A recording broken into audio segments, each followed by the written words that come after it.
Bueno, se ha cortado hace un momento, entonces, ahora sí.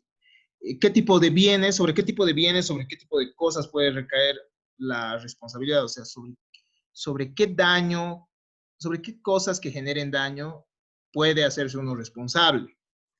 Puede ser cualquier cosa corpórea, es decir, y además mueble o inmueble, ¿no? Es decir, que pueda desplazarse de un lado a otro o que pueda no desplazarse. Inmuebles como por ejemplo un árbol o un edificio. Muebles, bueno, ustedes conocen, hay infinidad, ¿no? Hay infinidad, encontramos, qué sé yo, encuentras un celular, encuentras una máquina de escribir, teléfonos, televisores, estantes, etcétera. Si es que estos generan daño a una persona, entonces también uno es responsable. Pero hay ciertos requisitos específicos y vamos a ver por qué. Entonces, cualquier relación entre cosa y sujeto, en lo que existe un deber y control de disponibilidad, puede generar una imputación de daños al individuo por la cosa. ¿Qué significa? Que uno, no necesariamente uno tiene que ser propietario de la cosa.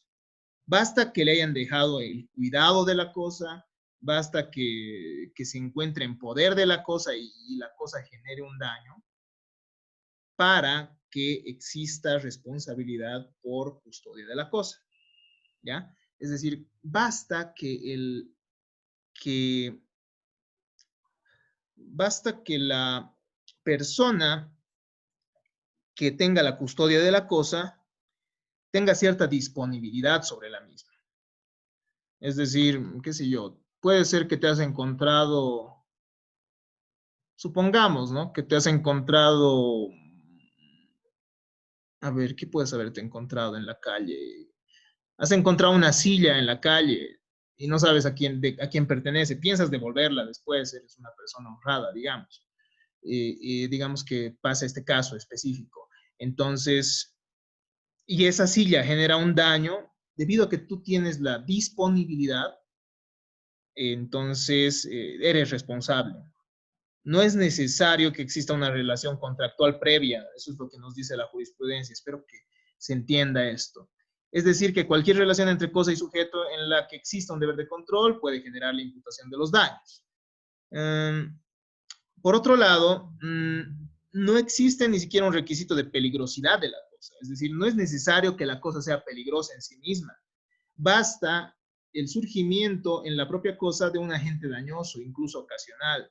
Es decir, no es necesario que la cosa sea potencialmente dañina, que pueda generar un daño, que sea riesgosa.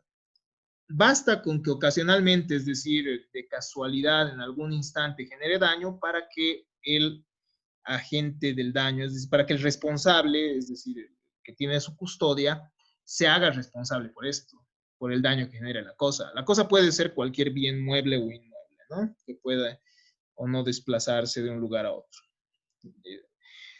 Ahora, ¿cómo se fundamenta esto? Se fundamenta en dos elementos. Para que exista responsabilidad por la custodia de una cosa, necesitamos dos elementos necesariamente.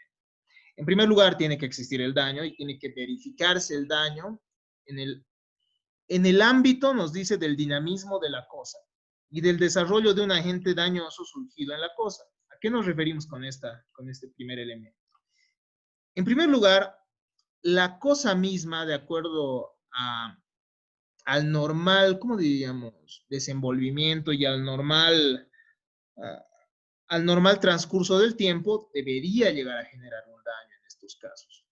Es decir, por ejemplo, si un muro no ha sido reparado en su momento y cae este muro dañando a alguien, entonces el que tiene la custodia del muro, sea el propietario, sea el inquilino, etcétera, responde por los daños que genera esa cosa.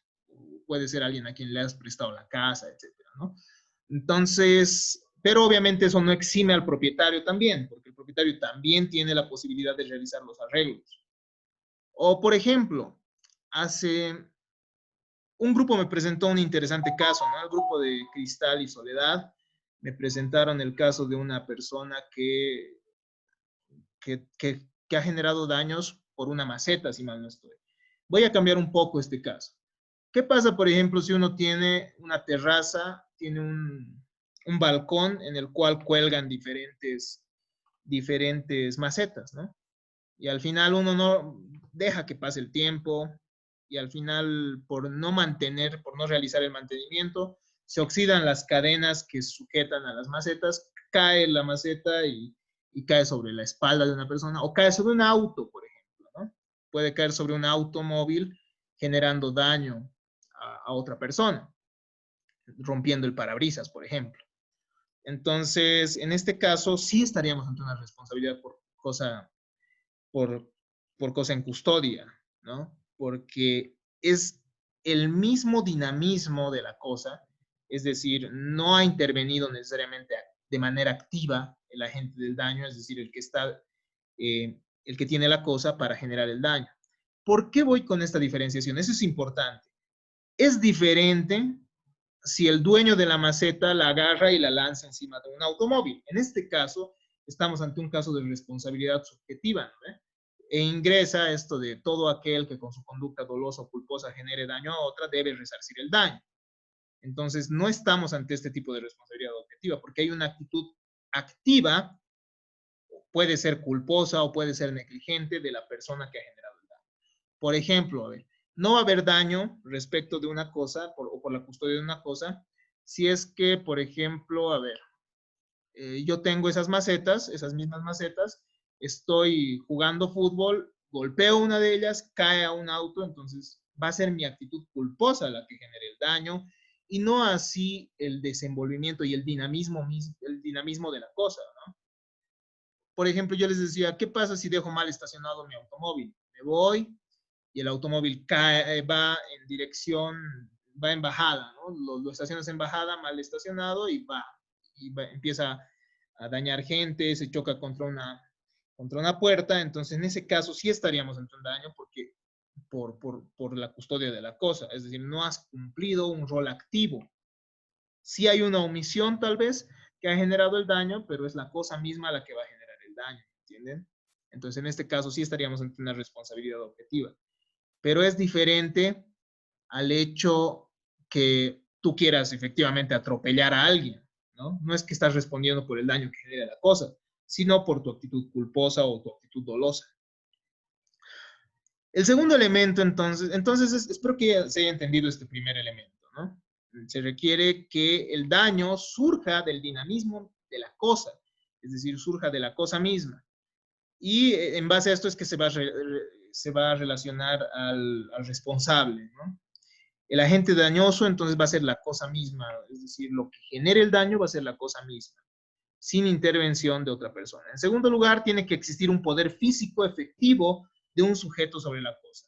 Es decir, que tiene que haber una persona responsable de la cosa. Este poder físico incorpora el deber de cuidar la cosa, es decir, vigilarla para que no produzca daños a terceros. Entonces, tiene que haber un poder de vigilancia, básicamente, ¿no? Y esta persona va a ser la responsable. Para concluir ya con nuestro temita, la relación con la cosa tiene que ser estática, en primer lugar. Si el comportamiento humano activo determina el daño, se aplica una responsabilidad subjetiva, lo que les había dicho, ¿no? Si es que hay imprudencia, si es que hay dolo, hay negligencia, entonces sí habría una responsabilidad diferente, una responsabilidad subjetiva. Por otro lado, la responsabilidad por cosas en custodia hace referencia al daño causado por la cosa, libre de operar por efectos de su dinamismo natural, independientemente del obrar de quien tiene la custodia. Eso es algo importante, ¿ya? La cosa no necesariamente tiene que ser peligrosa, lo que ya habíamos manifestado, siendo suficiente que el daño sea causado por una anomalía que no ha sido remediada por el custodio. Es decir, basta con que la persona que sea custodia de la cosa, es decir, responsable de la cosa, el que tenga el poder sobre la cosa, el que sea el propietario de la cosa, no realice ciertos actos para digámoslo así, reparar ciertos desperfectos de la misma para que exista este tipo de responsabilidad. La responsabilidad por ruina de edificios, que también es una causal establecida, es decir, es un caso de responsabilidad especial establecida en nuestro Código Civil, es una especie de esto y lo vamos a llevar a la subsiguiente clase, porque vamos a revisar primero la responsabilidad por animales, ¿no? Y después vamos a ver la responsabilidad en casos de ruina de un edificio. Por ahora me adelanto y les digo que la ruina de edificios es una especie, es decir, es parte de la responsabilidad por custodia de cosas, ¿ya? Es decir, por cosas en custodia. ¿Y por qué? Y bueno, en caso de la ruina de un edificio, se tiene que aplicar por principio de especialidad el artículo correspondiente a ruinas de edificio. Eso espero que lo comprendan. Eso ya lo han visto, ¿no? Ella aplicas, por ejemplo, esto de introducción al derecho del principio de especialidad, ¿no? Prevalece la norma especial sobre la norma general. Entonces, esta es una norma más general. Cualquier cosa que genere un daño termina haciendo responsable a su custodio. Pero hay un caso especial, la ruina de edificios, que vamos a revisarlo, como les digo, en clases posteriores, ¿no? Ya nos quedan pocas clases, entonces yo creo el siguiente miércoles nos tocaría ver este tema. Por último, todavía existen perspectivas diferentes. Unos van a establecer que se trata de una presunción de culpa y otros van a establecer que estamos efectivamente ante una responsabilidad objetiva. Quienes dicen que estamos ante una responsabilidad de culpa van a manifestar que una responsabilidad por presunción de culpa, van a manifestar que, bueno, se presume por la ley que el custodio en realidad no ha realizado los actos necesarios, entonces se está presumiendo que ha tenido una actitud culposa. Y quienes sustentan que es una responsabilidad objetiva nos van a manifestar que básicamente estamos ante, ¿cómo diríamos?, ciertos requisitos establecidos por ley en los cuales, ante los cuales, si se cumplen los mismos, es decir, esto de la relación de dependencia con la cosa y que la cosa genere el daño, estamos ante un caso de responsabilidad, ¿no? Entonces, obviamente ustedes pueden ahondar en esto revisando los materiales que yo ya les he pasado. Les voy a pasar algunos más, algunos materiales más para que puedan revisar esto el momento que a ustedes les sirva también o que tengan curiosidad por indagar un poco más. De esta manera hemos terminado